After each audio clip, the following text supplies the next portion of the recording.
नमस्ते। आज मैं आपके सामने गोस्वामी तुलसीदास जी के एक अद्भुत दोहे पर आधारित कुछ विचार प्रस्तुत करने जा रहा हूं। ये दोहा है, साधु चरित्र शुभ चरित कपासु, निरस बिसद गुणमय फल जासु। जो सही दुख परिच्छिद्ध दुरावा, बंदनीय जही जग जस पावा।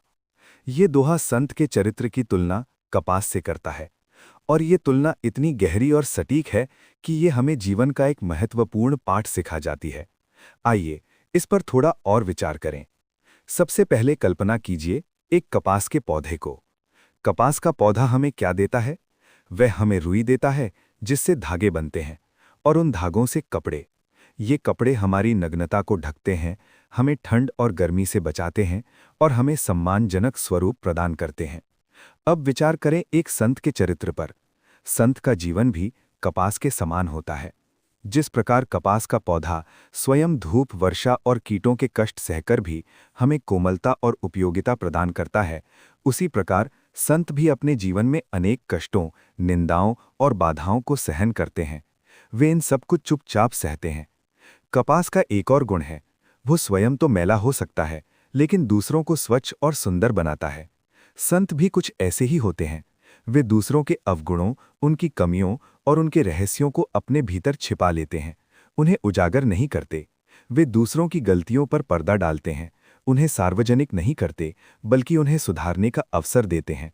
वे स्वयं को कष्ट देकर दूसरों के जीवन को बेहतर बनाने का प्रयास करते हैं। यही कारण है कि गोस्वामी तुलसीदास जी कहते हैं, बंदनीय जही जग जस पावा। ऐसे संत जो स्वयं दुख सहकर दूसरों के छिद्रों को, उनकी कमियों को छुपाते हैं, वे संसार में वंदनीय हो जाते हैं और यश प्राप्त करते हैं। उनका जीवन एक प्रेरणा बन जाता है। तो इस दोहे का हमारे जीवन के लिए क्या संदेश है?